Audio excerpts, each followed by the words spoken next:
어서 오세요. 반갑습니다. 오늘도 책방에 찾아와 주신 여러분을 환영합니다. 네, 최남영 작가님의 춘천을 배경으로 담으신 소설 꾀꼬리 봉이산에 날다 마지막 세 번째 이야기를 들려드리겠습니다. 진혁은 혼자 봉이산을 다니며 세희가 찾아오라는 답을 찾을 수 있었을지 지금부터 저와 함께 가보시겠습니다. 본문 낭독 시작할게요.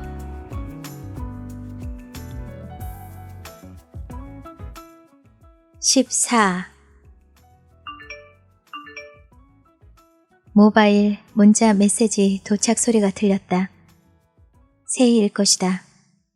이곳에 오지 않았다는 얘긴가? 안 왔으면 전화를 하지. 메시지는? 의당 세희로부터 온 메시지라고 단정하며 모바일 뚜껑을 열었다. 수고하셨어요. 소양정 루 위로 올라오세요. 고개를 들고 루 위를 쳐다본다. 아무도 없다. 이상한 일이다. 장난? 술래잡기? 어렸을 때도 이런 장난을 쳤던 적이 있었다는 생각이 지나간다. 슬며시 의미 없는 웃음이 입가에 맴돈다. 루 바닥에 올라서는 순간 깨악 소리를 지르며 세희가 달려들 거라는 상상을 하며 우측 계단으로 조심스레 올라갔다. 상상했던 일이 현실로 나타나진 않았다. 루 위에는 아무도 없었다. 도대체 무슨 일인가? 다시 의문을 가지며 여기저기를 살핀다. 루에는 전혀 예상치 못한 상황이 펼쳐져 있었다. 루의 한가운데 화문석이 깔려있고 자리 가운데에는 언뜻 보기에도 정성이 담긴 주안상이 차려진 소반이 놓여 있었다. 소반에는 칸마다 조금씩 다양한 안주거리를 담은 구절판과 목이 긴 하얀 도자기 술병이 맵시를 뽐내며 자리를 차지하고 있다. 조촐하지만 마음먹고 제대로 준비한 술상이었다. 전혀 예기치 못했고 의미를 알 수 없었기에 솔직히 어리둥절해하며 자리 옆에 다가가 어정쩡하게 섰다. 진혁씨, 자리에 앉으세요. 루 동쪽 뒤편에 서 있는 동군 기둥 뒤에서 세희의 목소리가 들려왔다. 이게 무슨 의미의 술상이고? 그러지 말고 우선 모습이나 보여주지 그래? 자리에 앉으며 소리가 들려온 방향을 향해 말했다. 잠깐의 시간이 흘렀다. 그러나 길게 느껴졌다. 어쩌면 영영 모습을 나타내지 않을 것 같은 생각도 함께 지나갔다. 바로 그때 기둥 뒤로부터 한복을 곱게 차려입은 여인이 살포시 모습을 나타냈다. 삼회장 저고리처럼 깃과 고름 그리고 끝동과 견마기를 남색으로 덧댄 흰색 조고리에 옥색 긴 치마를 입고 있었다. 코발트빛 하늘을 배경으로 주황색 기둥 옆에 서 있는 한복 차림의 여인. 한 폭의 동양화가 따로 없었다. 잠시 주춤거리듯 망설이던 여인은 그림 속에서 나와서 나를 향해 사뿐히 발걸음을 옮긴다. 양손으로 치마를 살짝 잡아 올리고 한 발짝 두 발짝 조심스레 다가오고 있다. 치맛자락 밑으로 하얀색 코고무신이 언뜻 보였다가는 사라지고 다시 나타났다가는 숨어버렸다. 주위는 정적에 쌓여있고 다만 내 심장 뛰는 소리가 콩닥콩닥 들려왔다. 세희가 한복을 입었던 적이 있었나? 기억에 전혀 없었다. 저리도 한복 입은 자태가 고운데 어찌 단 한 번도 한복으로 성장을 하지 않았더란 말인가. 그런데 오늘 이 상황은 도대체 어떻게 받아들여야 할까? 함께 넘지도 못할 산행을 굳이 혼자라도 넘으라는 강요. 예상치 못했던 주안상. 한복을 곱게 차려입은 세희. 이 모든 것이 혼란스러웠다. 마침내 세희가 화문석 자리까지 왔다. 곱게 가르마를 탄 짧은 머리는 뒤로 묶었고 얼굴에는 연한 화장기가 느껴졌다. 어설프게 보여야 마땅했다. 그러나 조금도 어색하지 않았고 작고 갸냘픈 몸매에 달걀형의 얼굴이 한복과 잘 어울렸다. 10년은 좋기 어려 보이기까지 했다. 오, 뷰티풀. 그런데 이건 무슨 시츄에이션? 엉뚱한 이 모든 상황을 세이의 장난기로 받아들이며 우선은 평시 내 모습답지 않는 어휘로 가볍게 이 상황을 피해보려고 했다. 진혁 씨, 나 지금부터 당신한테 진지하게 할 말이 있어요. 예상 밖으로 세이는 정색을 하며 말했다. 오늘 모든 것이 이해가 되질 않아. 진지하게 할 말이라니. 우선 내 절부터 받아요. 절? 친구 사이에 무슨 절? 그래야만 내 이야기를 시작할 수 있을 것 같아서요. 여전히 정색을 풀지 않고 존댓말을 하면서 세이는 말을 마치자 절을 했다. 그나마 큰 절이 아니라 평절을 한 것만도 다행이다 싶었다. 한복으로 성장한 여인의 곱고 아름다운 자태는 황홀했다. 하지만 도대체 이 상황을 어떻게 받아들여야 한단 말인가? 나는 얼떨결에 일어나 맞절로 답례를 하는 수밖에 없었다. 타인의 눈으로 본다면 이 얼마나 코믹한 장면일까 하는 생각에 주위를 살핀다. 21세기 어느 가을날 오후 소양강이 내려다 보이는 풍광 좋은 봉이산에 세워진 정자 위에 주안상이 차려있고 주안상을 사이에 두고 두 남녀가 맞절을 하고 있다. 시대적으로 전혀 어울리지 않는 낯선 그림일 것이다. 거기에 더하여 한복을 입은 여인과 등산복을 입은 사내와의 맞절이라니 이건 누가 봐도 코미디의 한 장면임이 틀림없다. 다행히 주위에는 아무도 보이지 않았다. 인적이 없음에 안도하는 순간 머릿속으로 좋지 못한 의문 몇 가지가 재빠르게 지나갔다. 병마에 쫓기다가 정신 상태가 흐려진 건 아닐까? 혹시 병이 깊어지고 있음을 인지하고 유언이라도 하려는 것은 아닐까? 세이야, 왜 그래?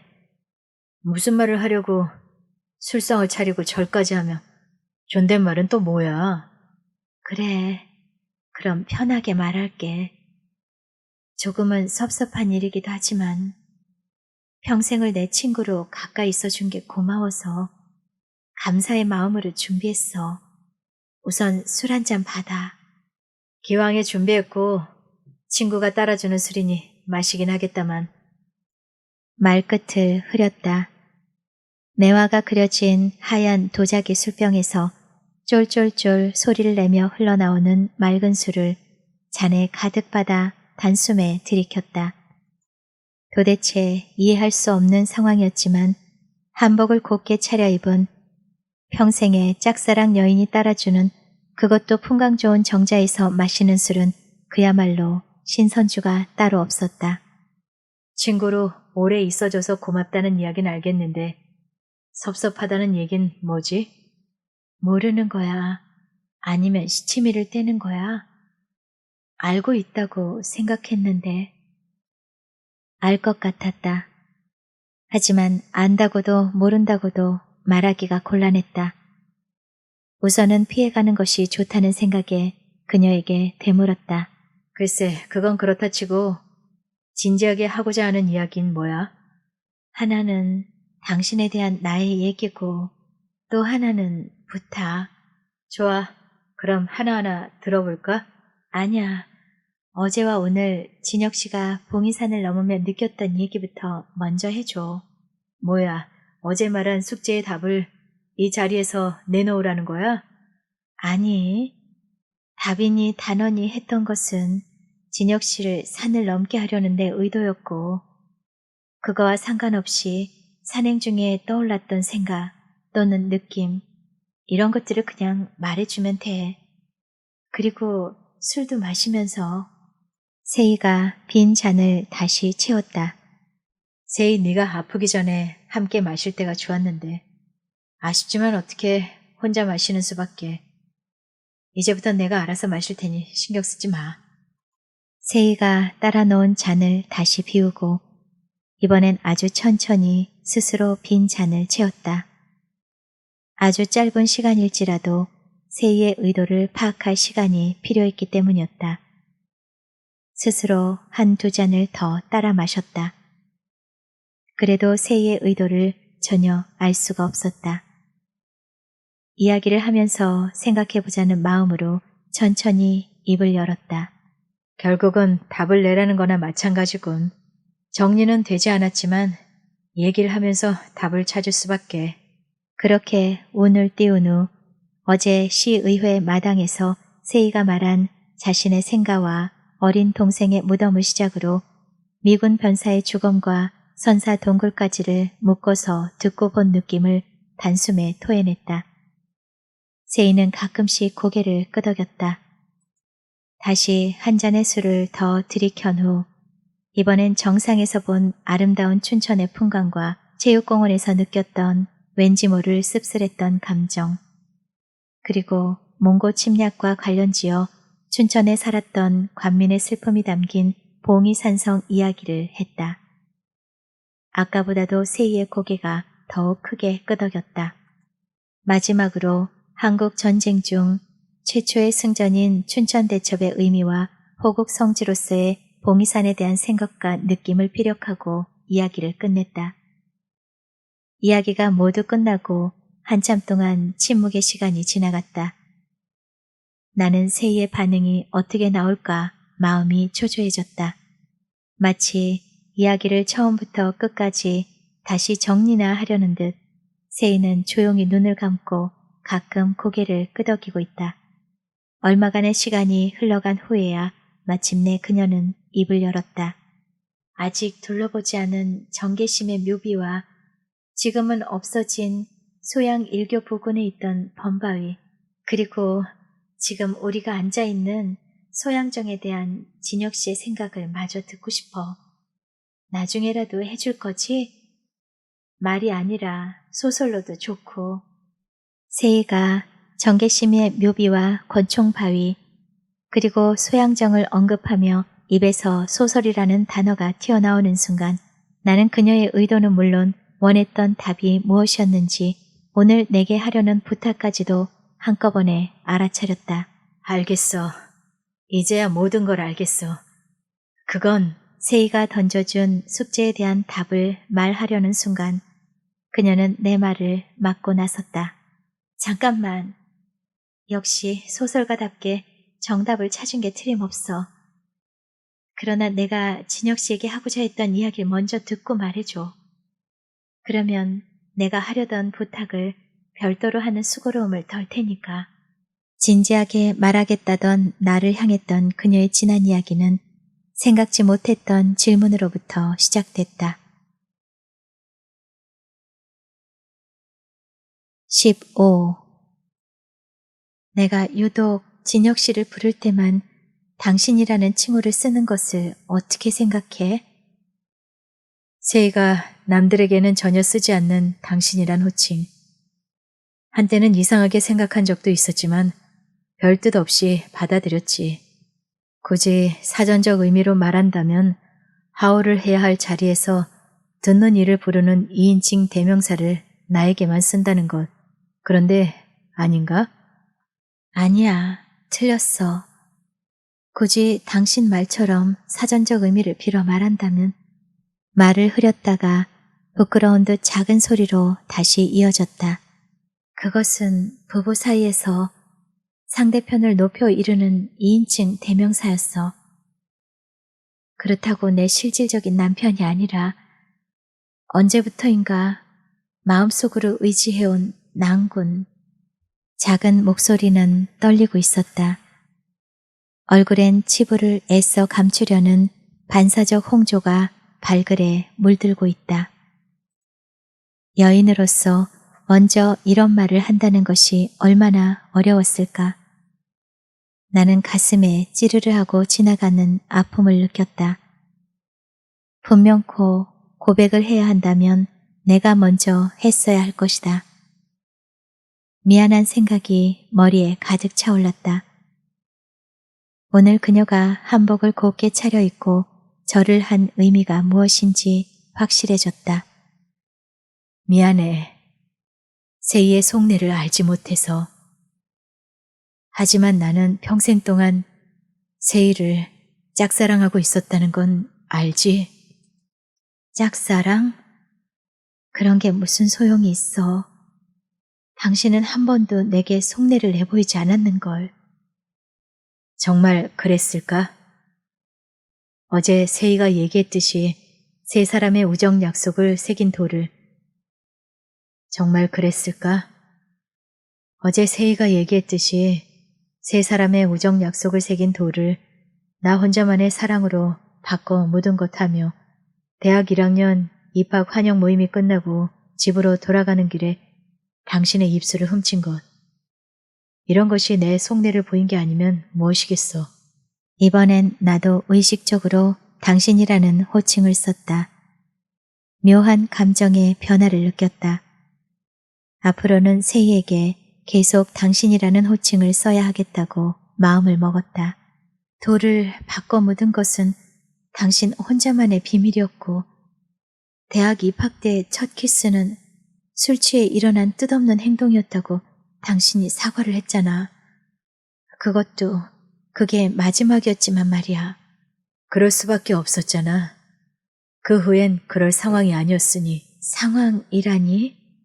세희의 대물음에 번쩍 정신이 돌아왔다. 설명도 할 수 없는 상황을 무심결 내뱉은 자신이 한심스러웠다. 상황은 무슨 상황? 세희는 따지듯 재차 물었다. 피해갈 방법도 없었다. 앞에 놓인 술잔을 단숨에 들이키며 생각했다.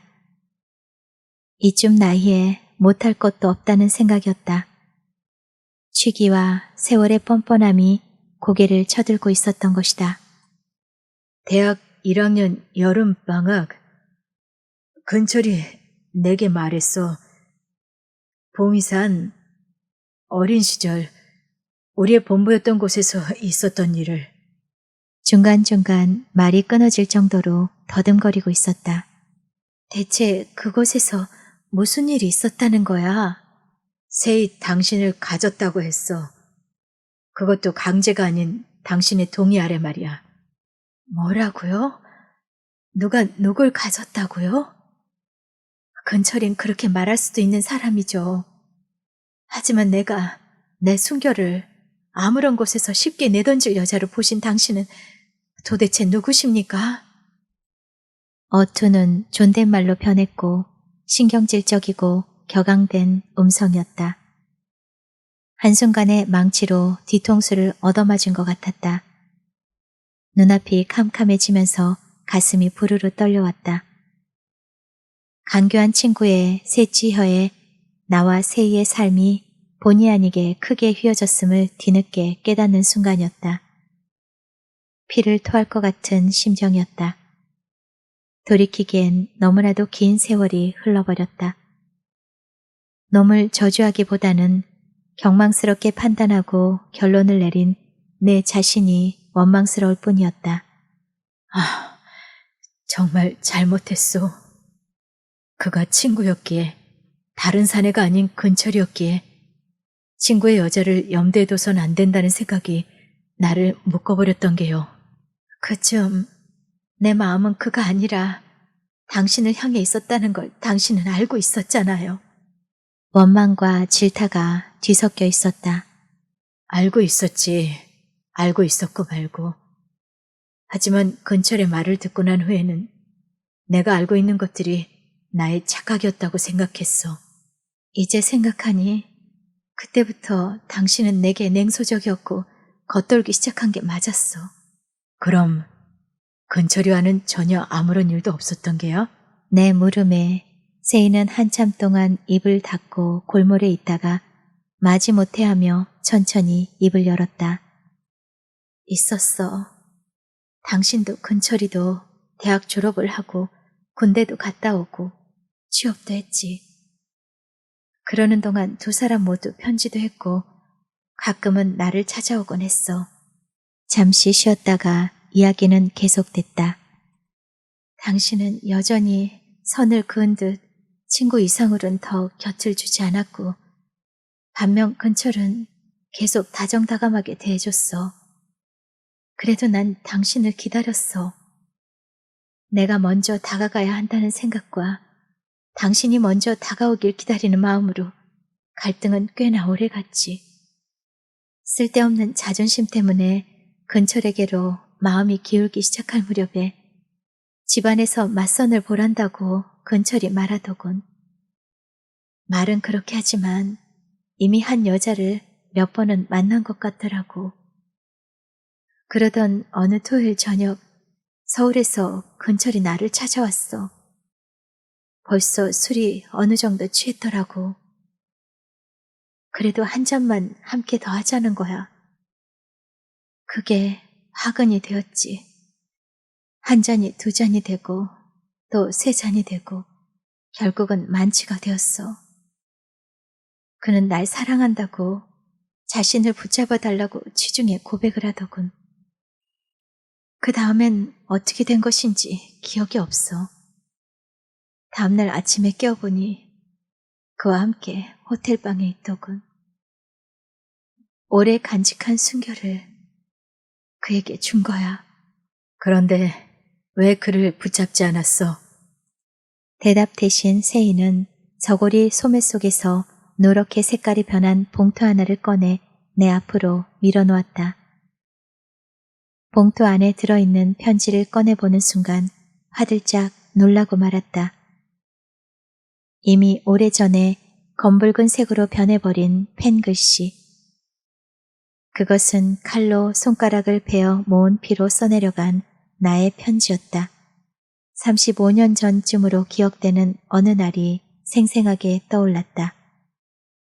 근철로부터 세희와 헤어지겠다는 전화 연락이 왔었다. 그날 밤 나는 예리한 면도칼로 왼쪽 손가락 중지 끝을 베어냈다. 뚝뚝 떨어지는 붉은 선혈을 작은 종지에 모았다. 하얀 편지지에 써내려간 편지. 사내는 모름지기 자기가 한 행동에 책임을 져야 한다. 예전에 넌 세희에게 책임을 져야 할 행동을 했다고 내게 말했다. 특별한 사유가 없는 한 너는 사내로서 그 책임 다할 것이라 믿는다. 친구로서의 간곡한 부탁이자 충고다. 충고는 받아들여지지 않았다. 3개월 후쯤 놈은 다른 여자와 결혼을 했다. 놈과 친구로서의 거리가 멀어지고 서먹해지기 시작한 결정적 단초가 된 사건이었다. 혈서는 분명코 근철에게 도달되었을 것이다. 어떻게 이 편지를 세희 당신이 가지고 있지? 함께 밤을 지내고 서울로 돌아간 후 2달쯤 뒤에 이 편지가 동봉된 그의 편지가 왔어.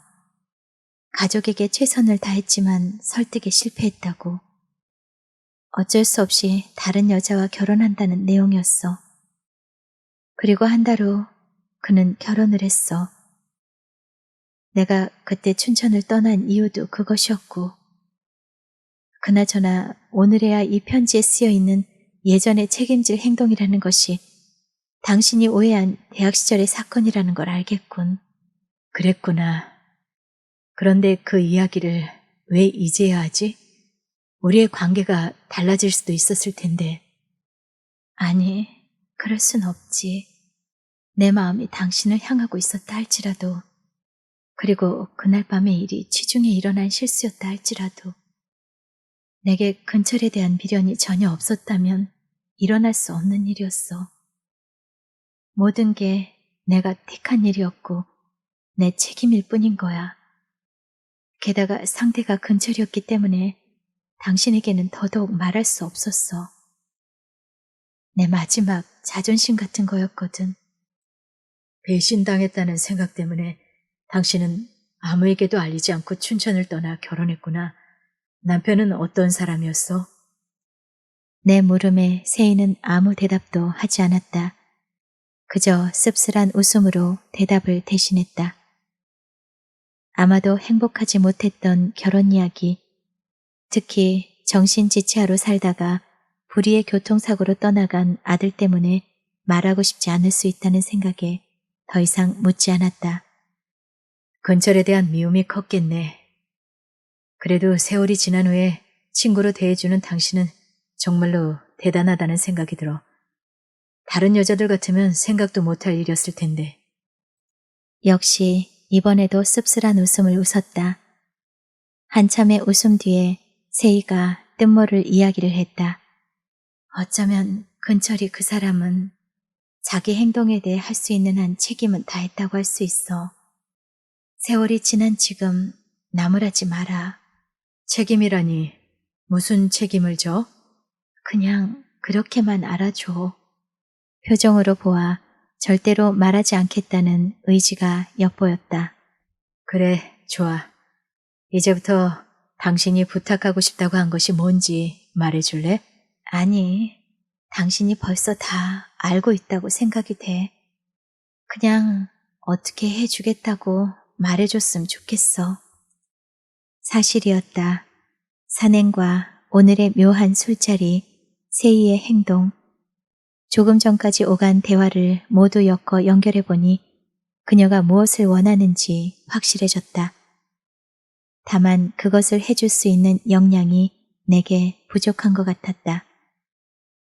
세희가 만족할 만한 수준이 될는지는 모르지만 최선을 다하겠다는 전제 아래 나는 숙제의 답을 풀어가기 시작했다. 16. 세희 당신은 봉이산 하면 출생, 성장, 희망, 좌절, 그리고 그리움 같은 것이 떠오른다고 했어. 그 다음 단어는 말하지 않고 내게 숙제로 남겼지만 말이야. 산을 넘으며 당신이 꼭 보고 오기를 요구했던 장소를 살펴보고 평소에 당신이 했던 말들을 생각해보니 어렵지 않게 떠오르는 단어들이 있더라고. 당신이 기왕에 말한 단어 외에 배움, 역사, 사랑, 죽음과 같은 그런 단어들 말이야. 다시 그 단어들을 하나하나 유추해보니 모두 다 고향의 포괄적 이미지 안에 수용될 수 있다는 생각이 들었어. 나는 이야기를 잠시 멈추고 술잔을 비웠고 세희는 기다렸다는 듯이 다시 잔을 채웠다. 이야기 중에 고개만 끄덕이던 세희의 얼굴에 잔잔한 미소가 보였다. 이야기는 계속됐다. 문제의 답이 포괄적인 고향의 이미지라고 가정해놓고 보니 봉이산을 나 혼자서라도 넘게 한 이유가 단순히 몇몇 단어를 찾기 위한 방편이 아닐 것이라는 의문을 갖게 되더라고. 바로 그때였어. 언젠가 당신이 내게 했던 말이 떠올랐어. 그때도 아마 봉이산 정상이었을 거야. 내 옆에 서서 춘천 시가지를 내려다보던 당신은 고향인 이 작은 도시에 대하여 잘 알고 있다고 생각했는데 막상 이곳에서 바라보니 너무 아는 게 없다는 거였지. 위치적으로 춘천의 범위는 어디서 어디까지며 위치적 범위 안에 어떤 산들이 어디에 있으며 강은 어디서 흘러와서 어디로 흘러가는지 역사적으론 옛날부터 현재에 이르기까지 이 땅에 어떤 일들이 일어났었는지를 전혀 모르고 있었다며 당장 누가 자신에게 춘천에 대하여 묻는다면 소양댐과 의암호가 어떻고 막국수와 닭갈비가 유명하다는 정도의 설명이 고작일 것이라며 자신뿐만이 아니라 주민 모두가 거의 50보 100보일진데 지방자치시대의 차별화된 경쟁력은 바랄 수 없을 것이라고 말했어. 너무 지루하게 혼자 말하고 있는 것 같아서 잠시 말을 중단하고 세희에게 물었다. 듣기에 지루하지? 혹시 내 생각이 다른 방향으로 흘러가고 있는 건 아니야? 가급적 웬만한 건 생략하고 짧게 끝낼게. 아니야. 당신의 추리에 짜릿한 흥분까지 느끼는 걸 정확한 답을 내놓을 것 같은 예감이 들어. 계속해. 좋아. 그때는 당신의 말을 그냥 흘려들었어. 오늘 생각해보니 그때도 이번처럼 당신은 내게 같은 질문을 던지면서 무엇인가를 요구하고 싶었던 거야. 내가 미처 깨닫지를 못했을 뿐이지.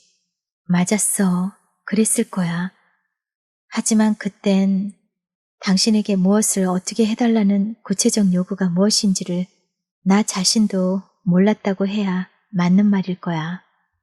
어떻든 이번에 산행을 하며 느낀 것은 이 봉이산이 도시 주변에 있는 보통의 동네 뒷동산처럼 그저 신체적 건강을 위한 등산 코스나 체육공원화 시켜서는 안 된다는 결론이야.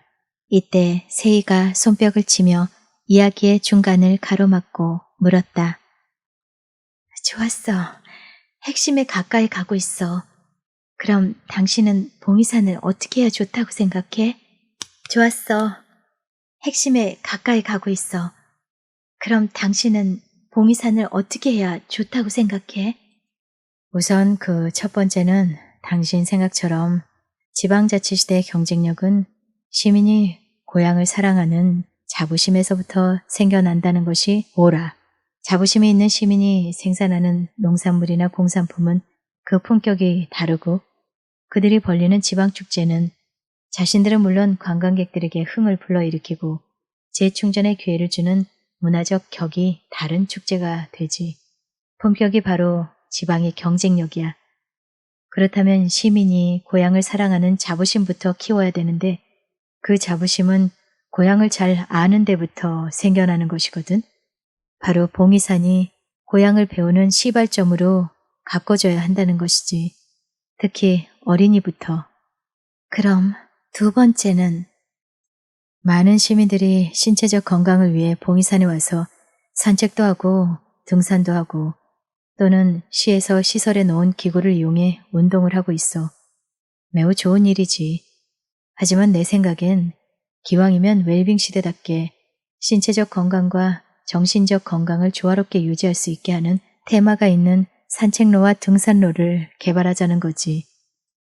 우선은 정상 부근에 있는 체력 운동 위주의 시설과 기구는 산자락 밑으로 옮겨버리고 그 자리에는 정상까지 오른 사람들이 과부자를 들고 사색의 시간을 갖는 침묵의 장소로 만들면 어떨까? 다음은 항몽의 역사적 유적인 산성과 춘천 대첩의 현장이었던 모두발을 관망할 수 있는 장소까지 연결되는 등산로를 개발해서 가칭, 호국을 생각하는 등산로로 명명하고 절기 정계심의 묘비를 지나는 산책 또는 등산로를 만들어 사랑의 의미를 새길 수 있는 이름 붙여주고 선사혈거 유지부터 시작되는 산책로에는 뿌리를 생각해보는 이름을 주는 등 각 등산로마다 테마를 부여하고 이용자들에게 계절마다 테마에 부합되는 다른 화두를 주는 시스템을 만들면 좋겠다는 생각을 했어. 두 번째 생각도 마음에 들어. 그 다음은? 현재까지의 내 생각은 그 정도야. 하루 이틀 만에 느끼고 생각한 것이니 바닥에 보일 정도로 미천하게 짝이 없을 거야. 하지만 춘천의 진산인 봉이산을 진산으로서의 위상이 훼손되지 않도록 가꾸면서 그 가치를 높여가야 한다는 것이 내가 산행을 하면서 느낀 결론이야. 역시 당신은 내 기대를 저버리지 않았어.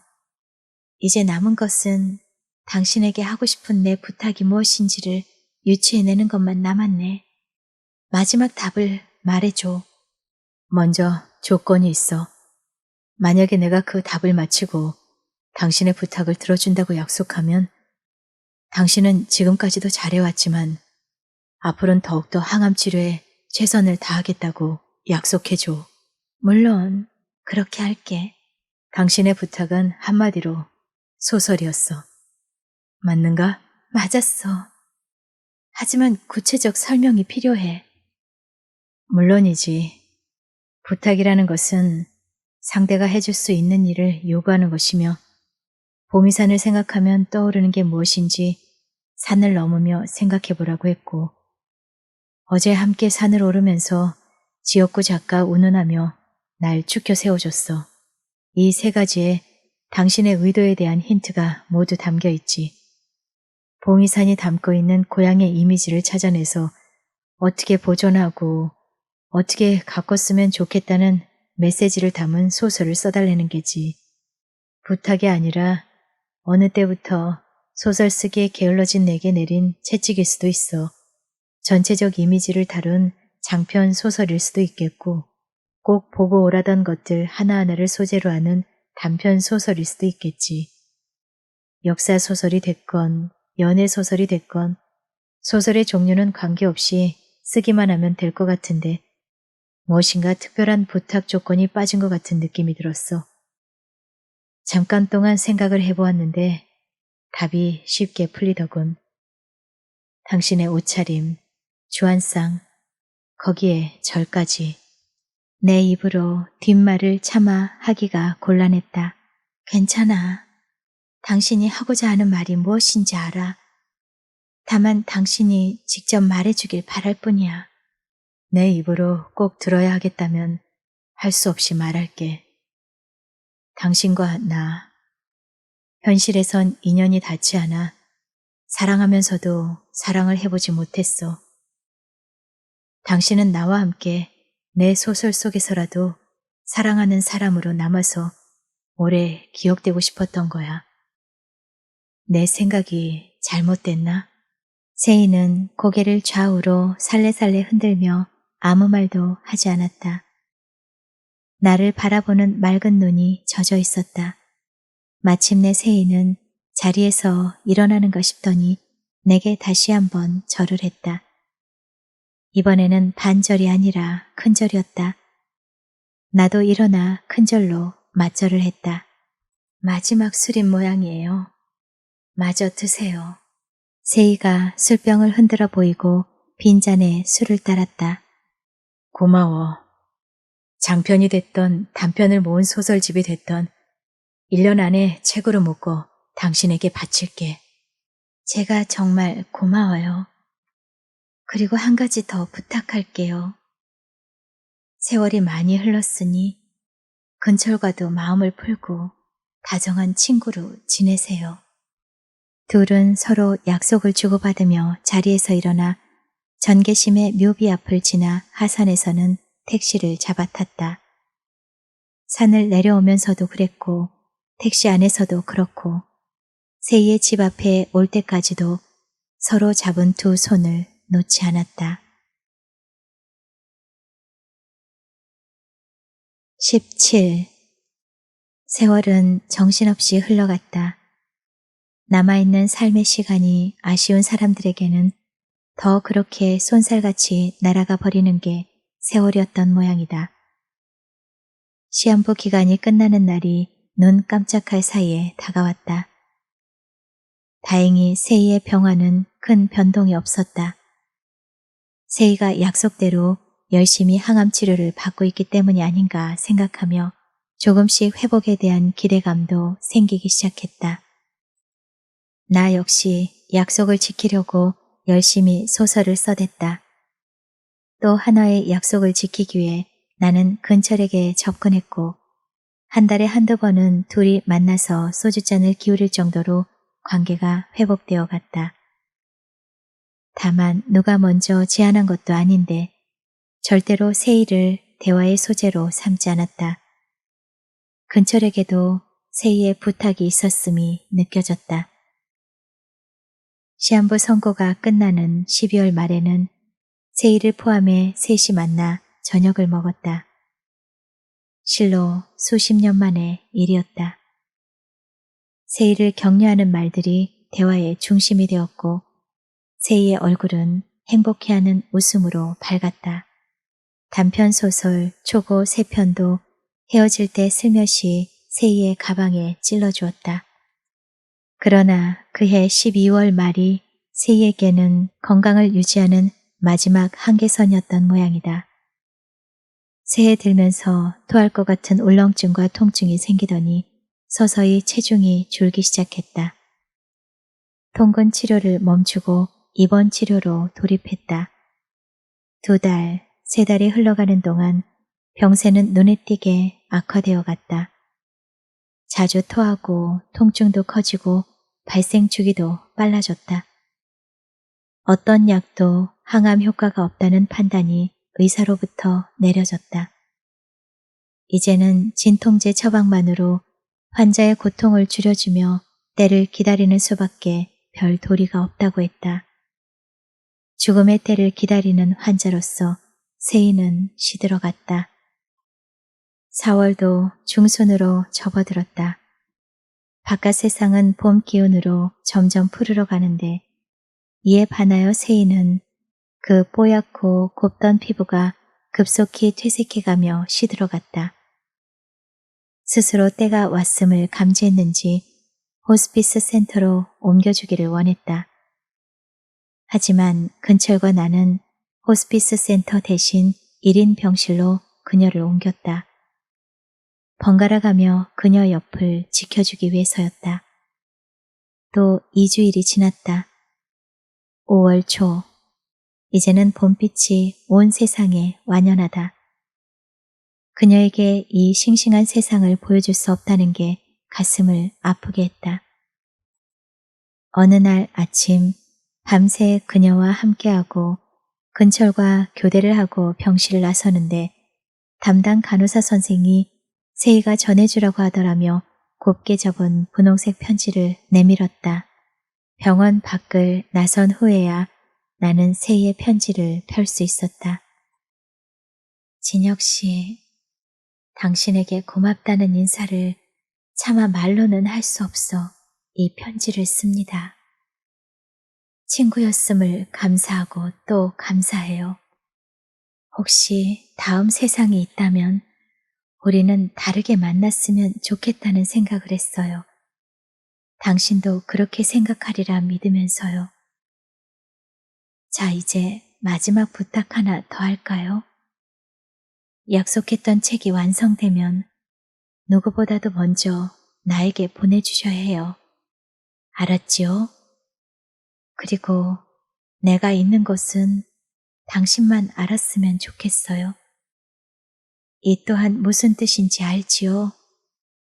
꼭 지켜주길 바라면서 짧은 마지막 편지를 씁니다. 안녕, 내 사랑, 당신. 멈출 수 없는 눈물이 양볼을 타고 흘러내렸다. 마지막이 다가오고 있음을 그녀는 편지로 내게 알리고 싶었던 것이다. 병원으로 다시 돌아갈까 하다가 부지런히 집으로 돌아와 검은 상복으로 갈아입고 병원 근처에 있는 찻집에서 부음을 기다렸다. 분명코 세이는 이 세상 마지막 떠나는 순간을 내게 보이고 싶지 않았다는 믿음이 점점 가슴속에 자리를 잡아갔다. 10시 40분, 티 탁자 위에 놓여있는 핸드폰이 슬픈 소리로 울기 시작했다. 폰의 배경 화면에 떠오른 발신자의 이름은 이근철이었다. 핸드폰을 열어 세이의 부음을 알리는 근철의 목소리를 들으면서 찻집을 나오며 하늘을 올려다본다. 하늘색이 울기에는 너무 지나치다 싶게 푸르다는 생각을 했다. 18. 어쩌면 그동안 병원비가 많이 밀렸으리라는 생각을 하면서 근처를 만나기 전에 우선 원무과로 갔다. 후배 닥터 박에게 병원비 분납증을 부탁해야 할는지도 모른다는 생각이 얼핏 머릿속을 지나갔다. 하지만 병원비는 근철이 매달 정산해서 이미 납부해 왔다는 담당자의 말을 듣는 순간 근철이는 자신의 행동에 이미 책임을 졌다던 세이의 말이 두 귀에 왕왕 소리를 내며 달려들었다. 금전적 도움으로 져야 할 책임을 탕감해 주었다는 생각이 들면서 세이에게 심한 배반감을 느꼈다. 그 정도의 여자밖에 안 됐단 말인가. 배신감은 분노로 바뀌면서 부글부글 끓어오르기 시작했다. 하지만 이미 떠난 사람을 향해 더 이상 무엇을 따지겠는가. 참고 고이 보내자고 마음을 다독였다. 세이는 이미 영안실로 옮겨져 있었다. 근철은 벌써 장례 절차를 예식장 측과 협의하고 있다가 나를 발견하고 내게로 다가왔다. 세이는 자네가 병원을 떠나고 잠시 후에 고통 없이 아주 편하게 떠났네. 자네에게 연락할 틈도 주지 않고 가버렸어. 혼자 임종을 지킨 것 미안하네. 내 본인은 아니었으니 이해하게. 나는 아무 말도 하지 않았다. 그녀의 뜻대로 이루어진 것을 알기 때문이었다. 언제 준비해 두었는지 세희의 영정이 제상 위에 놓여지고 제물이 차려지고 있었다. 근철이 나에게 병원 영안실 길 건너편에 있는 식당으로 가자고 했다. 장례 절차를 얘기하자는 것일 테다. 식당에 들어서자마자 간단한 안주와 소주 한 병을 시켰다. 안주가 나오기 전에 나는 소주 한 병을 먼저 부탁했다. 앞에 놓여있던 물컵에 나누어 따르니 딱 2잔의 술이 찰찰 넘친다. 근철에게는 아무 말도 하지 않은 채 자작하여 따른 술잔을 단숨에 들이켰다. 목구멍을 통해 가슴을 흡고 내려간 술이 화끈한 기운으로 변해서 내려갔던 길을 반대로 치솟아올라 머리끝까지 올라갔다. 내려갈 때 짜르르한 기운이 머리로 올라와서는 취기로 머릿속을 흔들어댔다. 근철과 세희에 대한 미움이 금방이라도 터져 나올 것 같았다. 근철은 앞에 따라준 술잔에 손을 대지도 않고 있었다. 그 술잔마저도 가져다가 또다시 단숨에 들이켰다. 이번엔 울컥하는 슬픔이 밀려왔다. 그래도 참아야 한다. 하늘빛은 여전히 짙푸르지 않던가. 자네 심정은 알겠네만 떠난 사람을 위해 참게나. 자네를 이곳으로 오자고 한 것은 장례 절차를 얘기하고 싶어서야. 3일장으로 병원 장례식장에서 장례를 치르겠네. 그리고 공공 화장터에서 화장을 하겠네. 나는 동의한다는 표시로 고개를 끄덕였다. 내 의사를 확인한 근철은 다음 얘기를 내 눈치를 보며 매우 조심스럽게 꺼냈다. 납골은 내 선산으로 모시고자 하네. 아니, 왜 세희의 납골을 자네 선산으로 모시겠다는 건가? 나는 거기엔 반댈세. 아무 말도 없던 나는 근철의 말에 무의식적으로 반응을 나타내며 반대 의사를 분명히 했다. 아마도 세희의 마지막 편지가 더욱더 노골적인 반응을 일으키게 했을 것이다. 나의 노골적인 반대에 한참을 침묵하고 있던 근철이 속주머니에서 노란색 작은 행정봉투를 꺼내 내 앞으로 밀어놓았다. 봉투에 들어있는 것은 이근철을 세대주로 하는 가족관계 기록부였다. 나는 가족관계 기록부의 내용을 확인하는 순간 전혀 예기치 못한 상황에 봉착하고 말았다. 5년 전 친자 확인 소송에 의한 아들로 입적한 이세근이라는 이름과 세대주와의 관계란에 처로 표기된 이세희라는 이름이 눈에 들어왔기 때문이었다. 아니, 이게 어떻게 된 거야? 내 목소리는 흥분에 가득 차 있었다. 세희의 아들 세근인 내 친아들이었어. 이혼한 전초와 살 땐 난 부끄럽게도 세근이의 존재를 인정하지 않았어. 몹쓸 아버지였지. 이혼 후에 세희에게 청혼을 했지만 거절을 당했고, 그럼 세희는 춘천을 떠났을 때 결혼했던 게 아니었어? 혼자 아이를 낳아 키우다가 고향으로 돌아왔던 거지. 생각할수록 가엾고 고생만 하듯 가버렸어. 모든 게 내 책임이야. 왜 세희는 자네의 청혼을 거절했을까? 자네의 아들도 낳았고 이미 자넨 이혼한 후였는데. 자기에게는 진정으로 사랑한 사람이 있다는 거였어. 한평생 혼자 살겠다고 했어. 수차에 걸쳐 설득해 보았지만 그녀의 의지는 확고해 보였고. 그렇담 이 문서의 기록은 무엇이야? 훗날 우리 세대가 떠난 후에 정신지체가 있는 세근이의 생활은 보장되어야 하지 않겠느냐고 설득을 했지. 한마디로 재산 상속 문제지. 실제적인 가정으로 합치지 않더라도 법적인 가족관계는 만들어 놓자는 것이 내 주장이었어. 2년이나 졸라서 만든 문서일세. 나는 근철이 다시 보였다. 세희가 말했던 근철의 행동에 대한 책임이 바로 이것이었구나 생각하니 부끄러워졌고 아들을 위해서는 모든 것을 희생하려던 세희의 모성이 너무나도 아름답게 느껴졌다. 근철이 세희의 장례를 자신의 뜻대로 치른다 한들 법적으로 아무런 항변을 할 수 없는 상황이었다. 자네 가족이니 자네 뜻대로 한들 내 무슨 말을 할 수 있겠나. 그의 계획에 순응할 의사를 표하고 말았다. 갑자기 인쇄에 들어간 책 출판이 어디까지 진행되었는지가 궁금해졌다. 이렇게 세희가 떠날 줄 알았으면 약속을 하나쯤은 지키기 위해 좀 더 빨리 서두를 걸 하는 후회가 밀려왔다. 나는 출판사에 전화를 걸었다. 출판사에서는 마침 최종 재본 교정용 책이 나왔다고 했다. 사정을 얘기하고 내일까지 교정용 책이라도 보내달라고 부탁했다. 화장할 때 함께 넣어 약속을 지켜야 하겠다는 생각을 하니 마음이 조금은 가벼워졌다. 근철이 명목상 상주가 되고 내가 겹상주가 된 3일장은 쓸쓸하기 그지없었다. 세희 생전에 그가 운영하던 카페에 자주 들리던 문인 몇 사람과 동창생 서넛, 그리고 근철의 직장 동료 몇몇이 이틀간 찾아온 문상객의 전부였다. 2일 밤을 근철과 나는 마주 앉아 밤새워 술을 마셔댔다. 서로 피하여야 할 고인에 대한 추억을 두 사람 모두 의식적으로 함구했다. 세희가 떠나고 이틀째 밤이 깊어가고 있었다.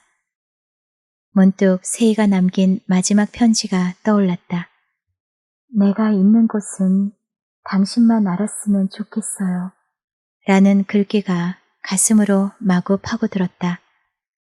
어쩌면 근철이가 법적 사안을 들춰가며 자신의 납고를 근철의 뜻대로 하려는 것을 미리 예측하고 다른 곳으로 보내달라고 부탁한 것은 아닐까 하는 생각이 뒤따라 가슴을 휘젓는다.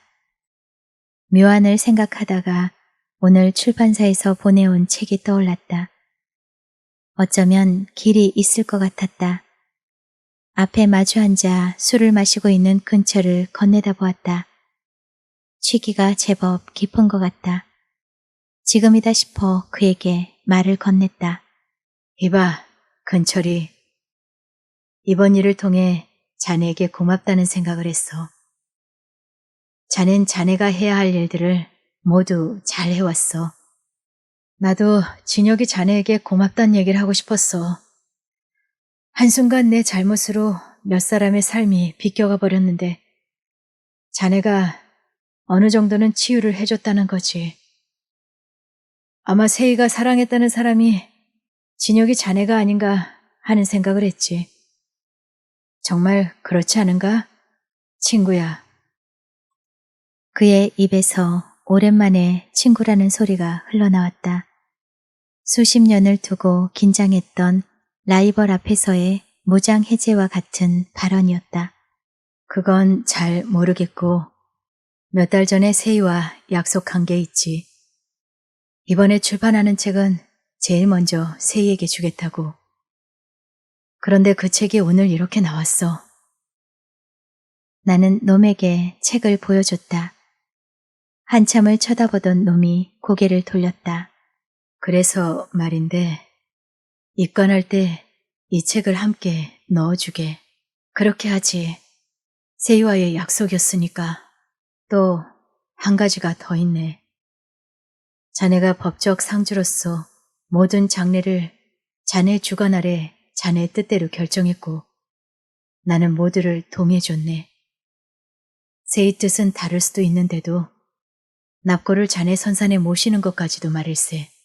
그것 또한 자네에게 고맙게 생각하고 있어. 당연한 일이지만 말일세.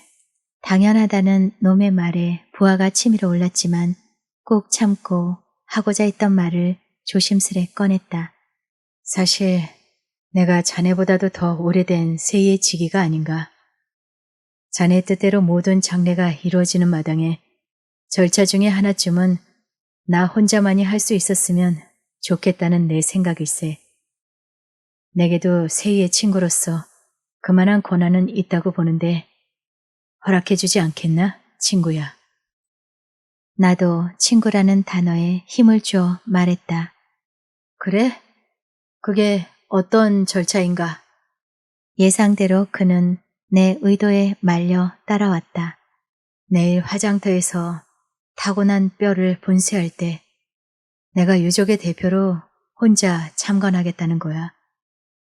자넨 임종도 혼자 지켰고 납골도 자네 선산에 모시지 않는가? 그러니 내 청을 들어주게. 아주 작은 시간이지만 세일을 보내면서 마지막 인사를 혼자서 하는 시간을 갖겠다는 얘길세. 분쇄가 끝나면 도자기에 담아서 자네에게 넘겨주고 그것으로 세희와의 마지막을 구하겠네. 놈은 한참 동안 생각에 빠져들었다가 마침내 입을 열었다. 그렇게 하게. 아마 세희도 기쁘게 받아들일 것 같군. 다음날 아침 발인을 하고 화장터로 옮겨갔다. 3시간 넘게 걸린 화장이 끝나고 마침내 분쇄 공정으로 들어간다고 직원이 알려왔다. 미리 직원에게 부탁해 놓은 일이었다. 분쇄하는 곳으로 혼자 들어가서 과정을 지켜봤다. 참으로 인생 무상함이 뼈저리게 느껴졌다. 곱게 분쇄된 가루를 납골함에 넣어 밀봉한 후에 보자기로 싸서 밖으로 나와 기다리고 있던 근철에게 납골함을 넘겨줬다. 고맙네. 세희와 혼자서 이별을 구할 시간을 줘서. 이젠 자네 선산에 고이 모시게. 그는 말없이 납골함을 받아가지고 자기 집안의 선산을 향해 떠나갔다. 그의 차가 보이지 않을 때까지 바라보고 있던 나는 다시 분쇄실로 가는 복도에서 또 한 개의 납골함을 들고 나왔다. 조금 전 분쇄실에서 밖으로 나올 때 미리 준비해뒀던 납골함과 바꿔치기 한 함이었다. 납골함을 들고 나는 곧바로 봉이산으로 갔다.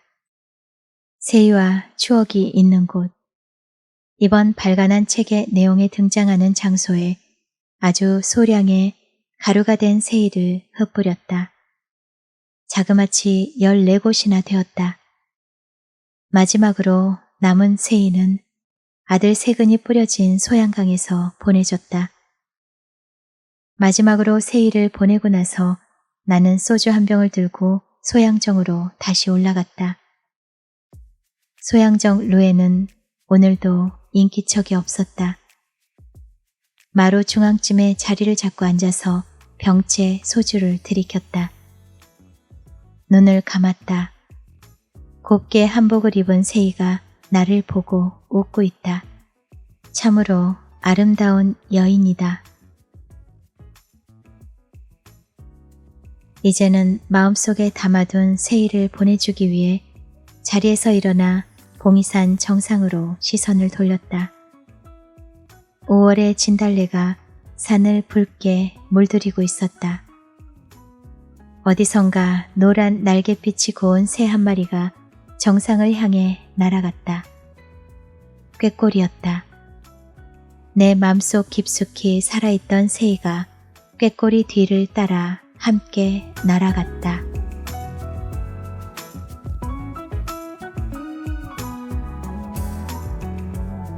네, 꾀꼬리 봉이산에 날다 총 3편으로 나누어서 들려드렸습니다. 끈질기게 이어진 세 남녀의 삼각관계.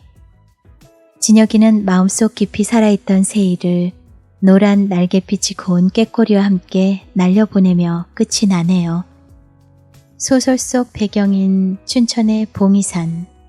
평소 모르고 있었던 역사의 한 페이지도 열람할 수 있었던 소설이었습니다. 좋은 작품 낭독 수락해 주신 최남용 작가님께 감사 인사드립니다. 저는 다른 작품으로 또 찾아뵙겠습니다. 여러분의 구독과 좋아요는 책방에 큰 힘이 됩니다. 감사합니다.